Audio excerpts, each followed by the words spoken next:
Praise the Lord, hallelujah. परमेश्वर का धन्यवाद हो। आप सबको एक और बार यीशु मसीह के नाम में जय मसीह की। प्रभु ने अब तक संभाला, बचाया और एक और सुबह हमारे जीवन में दिया, इसके लिए हम परमेश्वर को बहुत बहुत धन्यवाद देते हैं। मेरे प्रियो, परमेश्वर के बड़े नाम को महिमा मिले। आज हम रोमियो की पत्री के अध्ययन के अंदर में दूसरा अध्याय में हम पहुंच गया। एक अध्याय अच्छी रीति से सफल होने के लिए परमेश्वर ने सहायता किया।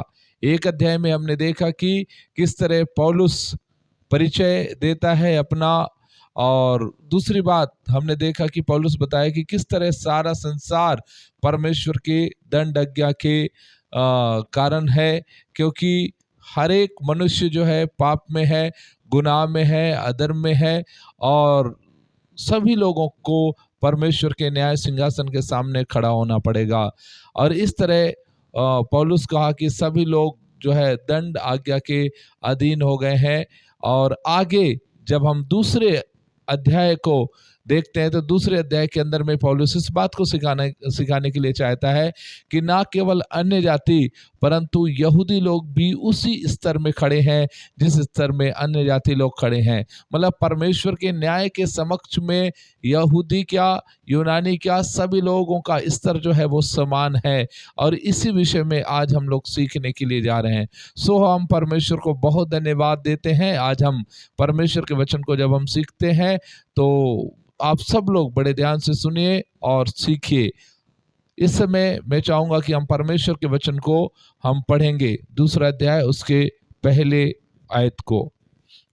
अतः हे दोष लगाने वाले, तू कोई क्यों ना हो, तू निरुत्तर है, क्योंकि जिस बात में तू दूसरे पर दोष लगाता है उसी बात में अपने आप को भी दोषी ठहराता है, इसलिए कि तू जो दोष लगाता है स्वयं ही वह काम करता है। ध्यान दीजिए, इस पत्र के पहले दो अध्यायों का दायरा यदि हम देखें तो अध्याय 3 के 9 में समझा जा सकता है। 3 के 9 में जब हम पढ़ते हैं तो वहां पर पता चलता है कि हमने यहूदियां और अन्य जातियां दोनों को पहले ही साबित कर दिया कि वे सब के सब पाप के अधीन में हैं, पाप की गुलामी में हैं। हमने इसे अन्य जातियों पर साबित कर दिया एक अध्याय में, और दूसरे अध्याय में यहूदियों के ऊपर में भी वही बातें साबित हो गया। जैसा कि आयत 17 में हमने पढ़ा है कि परमेश्वर की धार्मिकता विश्वास से और विश्वास करने वालों के लिए प्रकट होता है। तो वही बात है कि परमेश्वर की धार्मिकता विश्वास से ही और विश्वास करने वालों के लिए है, चाहे वो यहूदी हो, चाहे वो यूनानी हो, चाहे वो अन्य जाति हो, चाहे कोई भी क्यों ना हो। यदि वो परमेश्वर पर भरोसा करता है, यीशु मसीह पर विश्वास करता है, तो जरूरी है कि वो परमेश्वर के धार्मिकता को प्राप्त करेगा, और जिसके द्वारा वो अपने पाप से, अधर्म से छूट करके परमेश्वर के राज्य में शामिल हो जाएगा। तो इस तरह यदि हम दूसरा अध्याय के पद 17 पढ़ते हैं तब साफ पता चलता है कि तुम्हें यहूदी कहा जाता है। हालांकि पौलुस जो है किसी यहूदी का नाम नहीं लेता है, परंतु वो यहूदियों के लिए उस बात को जरूर कहता है। तो हम इस पत्र में दो भाग देखते हैं। पहले के 16 वचन तक आपको पता चलेगा कि वो सामान्य रूप से इस बात को साबित करता है कि यहूदी और अन्य जाति दोनों परमेश्वर के न्याय के समक्ष समान स्तर में खड़े हैं। लेकिन यदि हम 17 से 19 पद को पढ़ें तो हमको पता चलेगा कि विशेष रूप से यह दिखाता है कि यहूदी लोग अपने विश्वास और व्यर्थ दिखावे के बावजूद किन किन पापों के दोषी थे। 3 बातों को हम लोग वहां सीख सकते हैं। सो प्रभु को बहुत बहुत महिमा मिले। आगे हम परमेश्वर के वचन को और भी हम सीखेंगे और प्रभु हमको सीखने में सहायता करे। वचन एक को एक और बार पढ़ेंगे।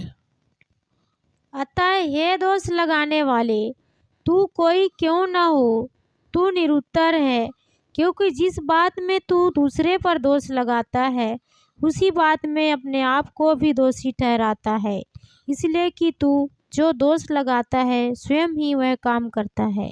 यहाँ पर आप देखिए परमेश्वर के वचन में लिखा है कि हे दोष लगाने वाला, तू कोई क्यों ना हो। यदि वो जिस बात में दोष लगाता है उसी बात में अपने आप को भी दोषी ठहराता है। यहाँ पर हम देखते हैं तो यहूदियों के विषय में बोलो तो यहूदी आम तौर से यदि देखा जाए तो यहूदी एक घमंडी किस्म के लोग थे, जो गरीब अन्य जातियों को बहुत अधिक तिरस्कार और घृणा की नज़र से देखते थे। आप जानते हैं यहूदियों के जीवन को यदि देखें तो यहूदी अपने आप को बहुत सुपर समझते थे कि हम परमेश्वर के बहुत करीब रहने वाले लोग हैं, परमेश्वर के चुने हुए लोग हैं, परमेश्वर के पहलौठे हैं हम, और इस तरह अपने आप को बहुत ऊंचाई में यहूदी लोग रखते थे। और वहीं उनकी देखने की नज़रिया अन्य जातियों के लिए बहुत निचला नज़रिया था। अन्य जातियों का के लिए अन्य जातियों को वो अपने कुत्तों के झुंड के साथ में भी रखना पसंद नहीं करते थे। वो लोग समझते थे कि इन लोग हमारे कुत्ते के साथ भी रहने के योग्य नहीं है। जबकि हम इस बात को देखते हैं कि पौलुस इस बात को सिखाते हैं कि अन्य जाति और यहूदी परमेश्वर के सम्मुख दोनों एक समान है, एक बराबर है। और इस बीच में यदि हम देखें तो हाँ, अन्य जाति लोग तो अनैतिक थे, और यद्यपि वो लोग मूर्ति पूजक भी थे, और यहूदी लोग मूर्ति पूजक नहीं थे। इन बातों के लिए हम उसे अच्छा मान सकते हैं, लेकिन इसका मतलब ये नहीं है कि यहूदी लोग दोषी नहीं हैं। यहूदी लोग तो और भी ज़्यादा दोषी इसलिए हैं क्योंकि उनके पास परमेश्वर का व्यवस्था है और वो व्यवस्था के प्रकाश को प्राप्त कर लिए हैं, इसलिए यहूदी लोग और भी ज़्यादा दोषी ठहरे जाएंगे। जबकि अन्य जाति लोगों के पास क्या है, वो प्रकृति का प्रकाश है उनके पास, और उनके पास और कोई विशेष उनके पास नॉलेज नहीं है। लेकिन यहूदियों के पास तो है, और वो परमेश्वर के की प्रकट इच्छा उनके पास में है, और इस प्रकार अन्य जातियों से अधिक सहायता भी यहूदियों के पास है। तो इसलिए यहूदियों का न्याय भी उसी श्रेणी में होगा। और जब यहूदियों और अन्य जाति दोनों को परमेश्वर के न्याय सिंहासन के सामने खड़ा किया जाएगा, तो स्वाभाविक बात यह है कि वहाँ पर यहूदी लोग ज़्यादा दंड के कारण ठहरेंगे, इसलिए क्योंकि वो परमेश्वर के व्यवस्था के प्रकाश के बारे में उन्हें मालूम है। तो यहाँ पर परमेश्वर के वचन में लिखा है कि वो कोई क्यों ना हो, सभी लोग परमेश्वर के दंड के कारण हैं। ये पौलुस स्पष्ट करता है कि हमको मालूम है कि ऐसे ऐसे काम करने वालों के ऊपर में दंड की आज्ञा होती है।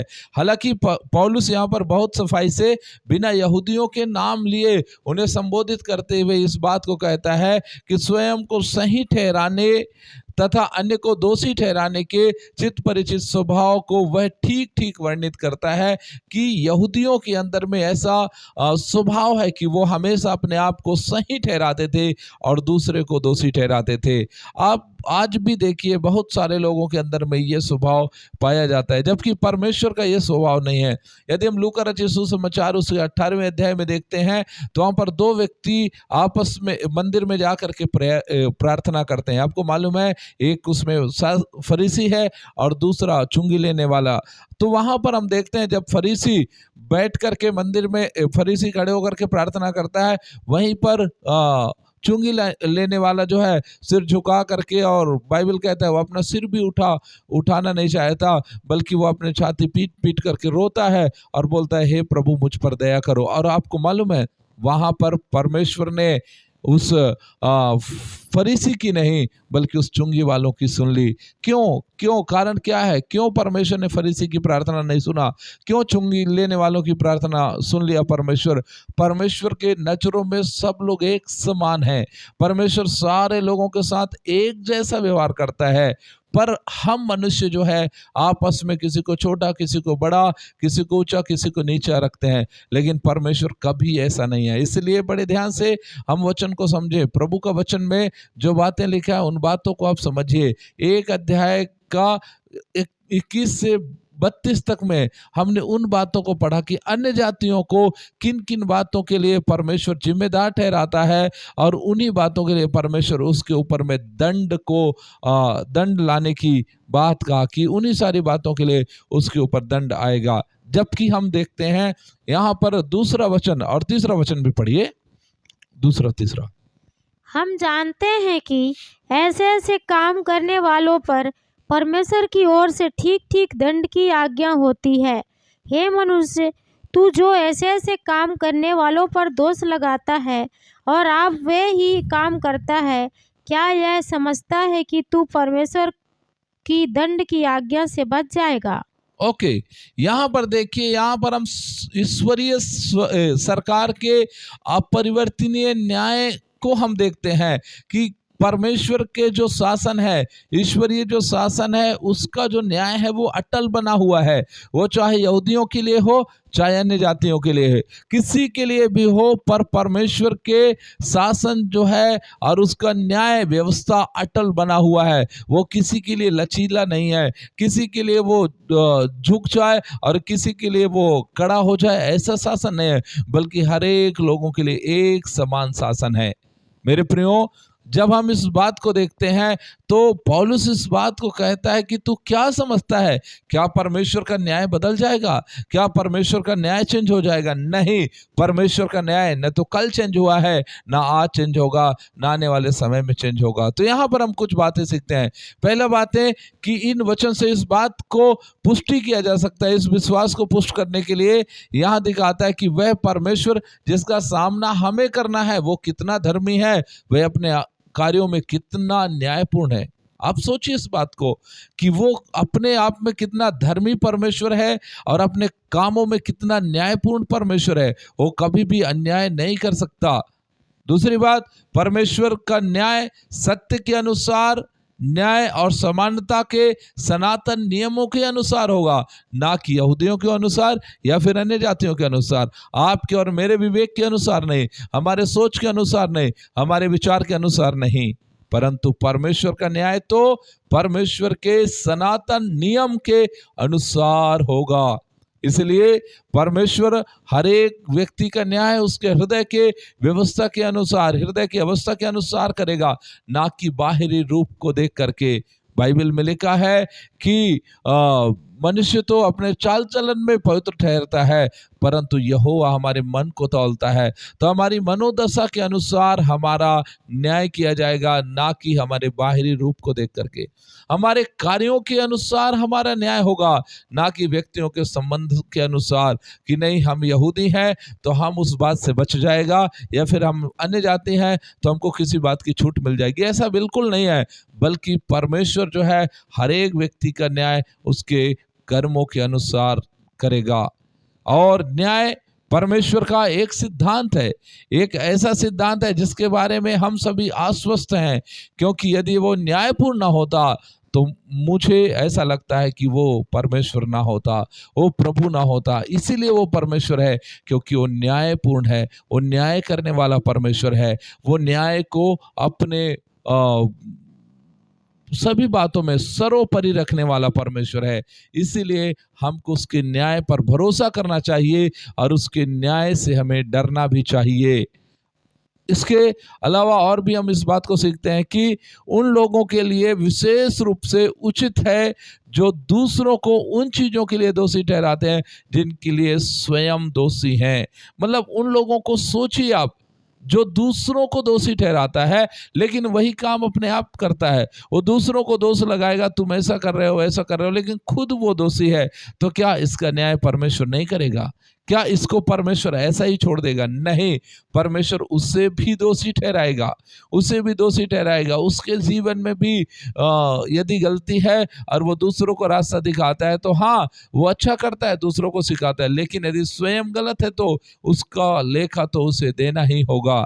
इसलिए हम देखते हैं कि जो कोई पाप करता है और उस अभ्यास में लगे रहता है तो पाप के खिलाफ विरोध करके और दूसरों को दोषी ठहरा करके ईश्वरीय न्याय को रिश्वत देने को सोचता है।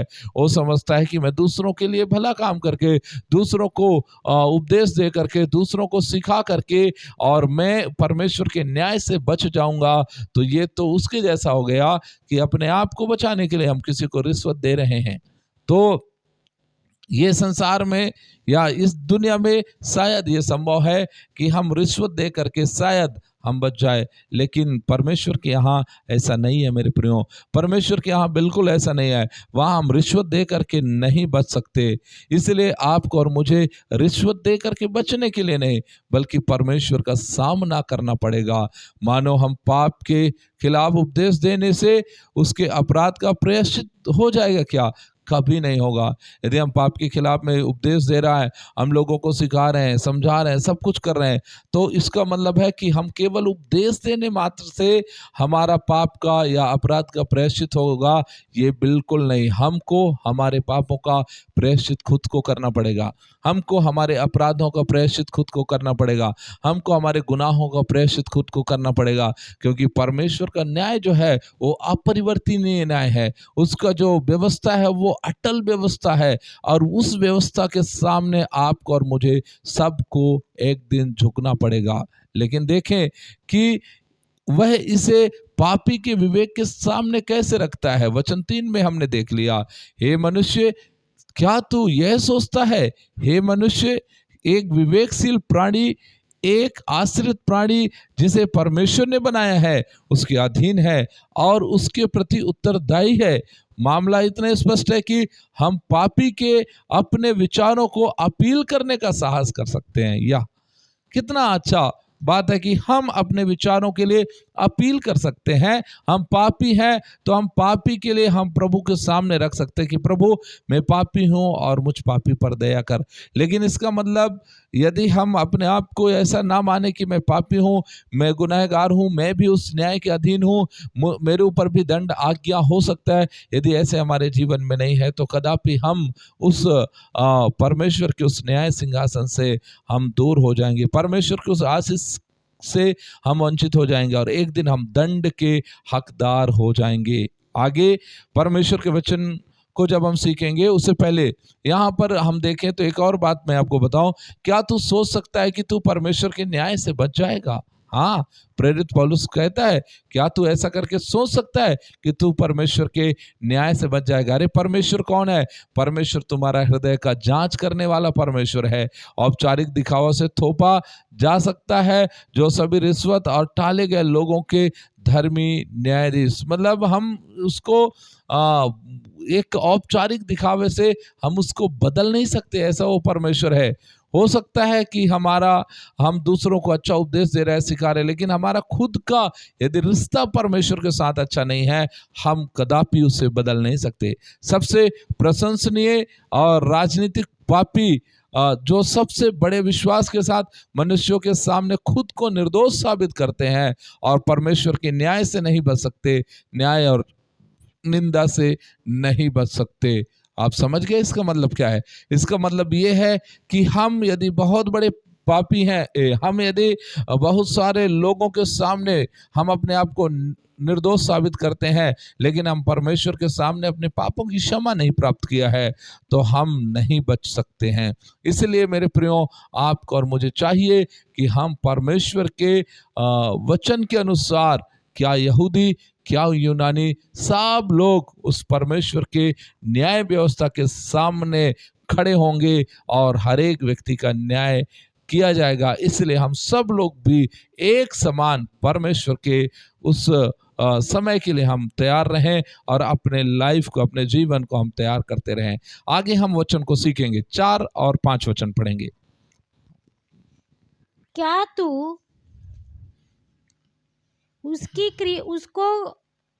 कृपा और सहनशीलता और धीरज रूपी धन को तुच्छ जानता है? क्या यह नहीं समझता कि परमेश्वर की कृपा तुझे मन फिराव को सिखाती है, पर तू अपनी कठोरता और हठीले मन के कारण उसके क्रोध के दिन के लिए, जिसमें परमेश्वर का सच्चा न्याय प्रकट होगा, अपने लिए क्रोध कमा रहा है। ओके, अब यहाँ पर बड़े ध्यान देने की बात यह है कि लिखा है, क्या तू परमेश्वर के उस धीरज रूपी धन को या उस न्याय की बात को तू तुच्छ समझता है? इसका मतलब परमेश्वर हमारे विषय में जो धीरज रखा है, क्या हम उस धीरज की बातों को तुच्छ समझ रहे हैं? क्या हम परमेश्वर के उन बातों को हमारे जीवन में कोई इंपॉर्टेंस नहीं है, कोई महत्व नहीं है? यहाँ पर यदि हम देखें तो परमेश्वर के यदि हम भलाई को तुच्छ समझ रहे हैं, छोटा समझ रहे हैं, तो वो हमारे जीवन के लिए नुकसानदायक है, हमारे खुद के लाइफ के लिए वो बहुत नुकसानदायक है। इसलिए हम परमेश्वर के भलाई को कभी भी तुच्छ ना समझे। जो भलाई उसने हमारे लिए किया है वो बहुत बड़ा है। यहाँ पर हम देखते हैं यह विशेषकर यहूदियों पर लागू होता है, जिनके पास ईश्वरीय कृपा के विलक्षण चिन्ह हैं, साधन है उनके पास, और उनके पास जितना अधिक प्रकाश जितना अधिक उनके पास प्रकाश है, प्रकाश के विरुद्ध हम पाप करते हैं, उतना ही अधिक प्रेम के विरुद्ध हम पाप करते हैं। तो सोचिए, यहूदियों के पास क्या है? यहूदियों के पास तो सब कुछ है, परमेश्वर का वचन है, परमेश्वर की संगति है, परमेश्वर का उपस्थिति है, और जितना ज्यादा वो परमेश्वर जो ज्योति है उसके विरुद्ध उन लोग पाप करते हैं, उतना ही ज्यादा वो प्रेम के विरुद्ध पाप करते हैं। अर्थात जब उन लोगों से अन्य जातियों के साथ में उनका उठना बैठना, प्रेम, व्यवहार सब कुछ यदि बना रहेगा तो परमेश्वर का आशीष भी उनके जीवन में वैसा ही बना रहेगा। परंतु ये अपने आप को धर्मी साबित करते हैं और उनको दोषी ठहराते हैं। इसलिए पौलुस को भली भांति मालूम है यहूदियों के जीवन के बारे में, इसलिए यहूदियों के लिए यहाँ पर खुल करके कहता है कि तुम भी उतना ही अधिक दोषी हो। ईश्वरीय भलाई के बारे में निम्न और नीच विचार बहुत से पापी के जड़ में है। अर्थात तुम्हारे अंदर में जो नीच विचार है, निम्न विचार है, वो जड़ में है, और प्रत्येक लोग जानबूझ करके किए गए पाप में ईश्वर की भलाई की व्याख्यात्मक अवमानना है।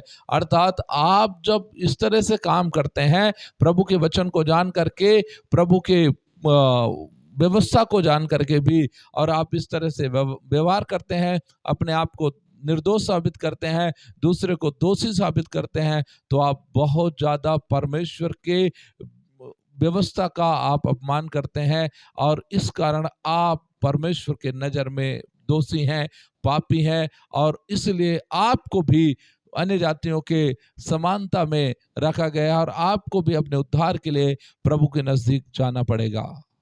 चौथा बात यह है, उनके अंतःकरण में विशेष रूप से उसके धैर्य और उसकी सहनशीलता की भलाई को ठुकराना है, जिससे पाप में और अधिक साहसी होने का अवसर मिलता है। देखिए, हम परमेश्वर की जो सहनशीलता है, जो भलाई है, उस भलाई को ठुकराना है।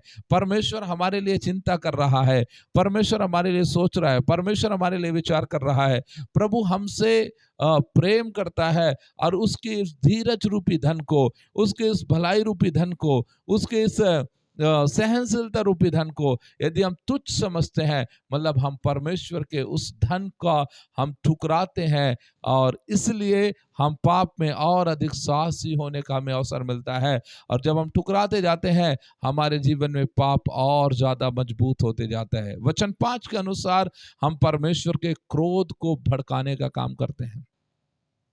अर्थात हम परमेश्वर का क्रोध कमा रहे हैं, उसके क्रोध को बढ़ा रहे हैं, उसके क्रोध को भड़का रहे हैं, क्योंकि प्रभु के वचन के अनुसार हमें एक दूसरे से प्रेम करना चाहिए, लेकिन हम एक दूसरे से प्रेम नहीं कर रहा है, बल्कि हम अन्य जातियों को तुच्छ समझ रहे हैं। तो पौलुस कहता उसका परिणाम हमको भोगना पड़ेगा। इस उकसावे का कारण कठोर और पश्चाताप ना करने वाला हृदय है। अर्थात यहूदियों के जीवन में, यहूदियों के अंदर में जो हृदय है, पौलुस कहता है इतना भयानक हृदय है, वो कठोर हृदय है, और ऐसा हृदय जो पश्चाताप नहीं करने वाला हृदय है, वो पश्चाताप स्वीकार नहीं करता।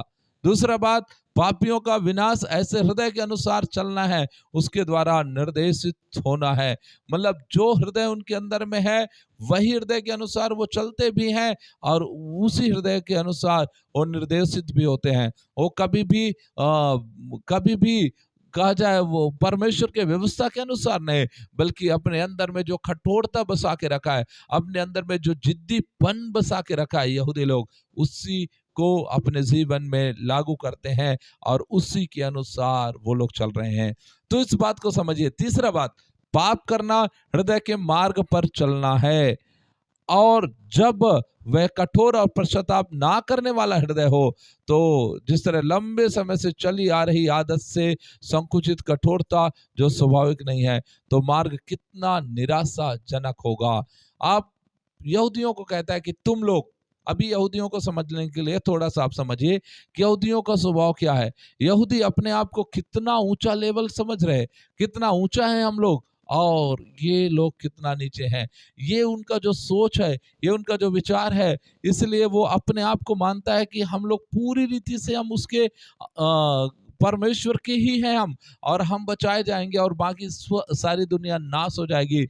जबकि परमेश्वर का सोच और एक यहूदी लोगों का सोच बिल्कुल डिफरेंट है। इसीलिए पौलुस कहता है कि तुम्हारे हृदय में जो पाप लेकर तुम चल रहे हो, वो पाप तुम्हारे जीवन में मान लो आदत सा हो गया है, और यदि ये आदत हो गया है तो वो कितना भयानक होगा, कितना खतरनाक होगा एक दिन, इस बात को समझिए। और आगे हम देखते हैं तो पता चलता है कि क्रोध को संचित करके उकसावे को व्यक्त किया जाता है। जो लोग पाप के मार्ग पर चलते रहते हैं वे अपने लिए क्रोध संचित कर रहे हैं। सोचिए, जितना ज्यादा हम पाप के मार्ग में चलेंगे उतना ज्यादा हमारा अकाउंट में, परमेश्वर के अकाउंट में हमारे लिए क्या रख रहा है? क्रोध रख रहा है। और जितना ज्यादा हमारा क्रोध परमेश्वर के पास जमा होगा, परमेश्वर के लिए हम क्रोध कमा रहे हैं, वो जमा होगा। एक दिन परमेश्वर, विलंब से क्रोध करने वाला परमेश्वर, उस भयानक क्रोध के कारण आपको और मुझे उसका परिणाम देगा। इसलिए मेरे प्रियो, पौलुस आज यही सिखाना चाहता है कि क्या यहूदी और क्या यूनानी, ये तो परमेश्वर के नज़र में दोनों एक समान है, क्योंकि परमेश्वर तो परमेश्वर है। वो यहूदियों का परमेश्वर नहीं, वो यूनानियों का परमेश्वर नहीं, वो तो सबका परमेश्वर है। और जब सबका परमेश्वर है तो वो परमेश्वर हर एक लोगों को उनके कामों के अनुसार बल देने, प्रतिफल देने के लिए उसके पास में है। इसलिए अब उद्धार सबसे पहले यहूदियों के लिए आया, और यीशु मसीह भी पहले यहूदियों के घर में आया, और उसके बाद वहां से फिर जब उन लोगों ने उसको स्वीकार नहीं किया, अन्य जातियों की तरफ वो मुड़ गया। और इसी तरह यदि हम देखें तो व्यवस्था तो मूसा के द्वारा आया, लेकिन उससे पहले अब्राहम था, इसहाक था, याकूब था। क्या इनके पास व्यवस्थाएं नहीं थी? नहीं, इनके पास भी व्यवस्था था, लेकिन इनके पास कौन सी व्यवस्था? इनके पास विश्वास की व्यवस्था था। इन लोग विश्वास के द्वारा चलते थे, इन लोग विश्वास का जीवन जीते थे, और विश्वास के मार्गों में चलते चलते चलते चलते चलते चलते इन लोग परमेश्वर के अद्भुत आशीष को प्राप्त करते थे। तो आज हम इस बात को हम सीखा, और आज हम इसी बात को हम समझा कि किस तरह परमेश्वर का राज्य या किस तरह परमेश्वर का विचार है हर एक मनुष्य जाति के लिए, चाहे वो यहूदी हो, चाहे वो यूनानी हो, चाहे वो कोई भी क्यों ना हो। पर प्रभु यीशु मसीह तो हर एक मानव जाति के लिए आया। इसलिए यूहन्ना 3 अध्याय उसके 16वें आयत में ऐसा लिखा है, परमेश्वर जगत से ऐसा प्रेम रखा कि उसने इकलौता पुत्र को दे दिया। ये लिखने वाले व्यक्ति कौन है? यूहन्ना।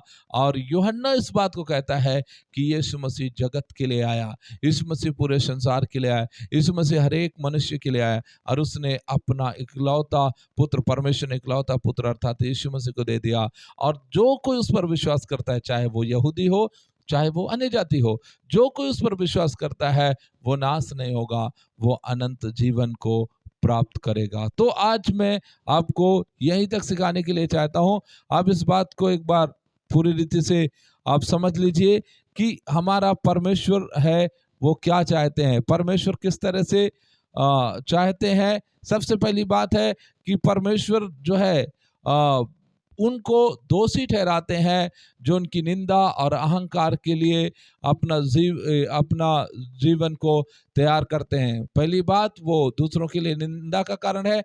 दूसरी बात, वो स्वयं अहंकार के लिए है, इसलिए परमेश्वर उन्हें दोषी ठहराते हैं, पहला वचन के अनुसार। दूसरा वचन के अनुसार वह ईश्वरीय सरकार के अपरिवर्तनीय न्याय पर जोर देता है कि परमेश्वर के पास जो न्याय है वो अटल न्याय है, अपरिवर्तनीय न्याय है, और एक दिन उस न्याय सिंहासन के सामने सबको खड़ा होना पड़ेगा। तीसरी बात आज मैं आपको बताया कि वह उनके विरुद्ध आरोप तैयार करता है, जिसमें दो शाखाएं शामिल है। पहला, परमेश्वर की भलाई को तुच्छ समझने वालों के लिए, और दूसरा परमेश्वर के क्रोध को भड़काने के लिए। ये दो प्रकार के लोग हैं जिनके लिए परमेश्वर आरोप तैयार करता है, और एक दिन उनको उस न्याय सिंहासन के सामने खड़ा होना पड़ेगा। एक दिन उस दंड का भागी हो जाएगा और उनके जीवन के द्वारा वो सारी चीज़ें समाप्त हो जाएगा। सो परमेश्वर का धन्यवाद हो, प्रभु ने आज इस क्लास को लेने के लिए सहायता किया। कल हम वचन 6 से आगे हम लोग सीखेंगे। परमेश्वर आप सबको बहुत बहुत आशीष दे। जय मसीह की।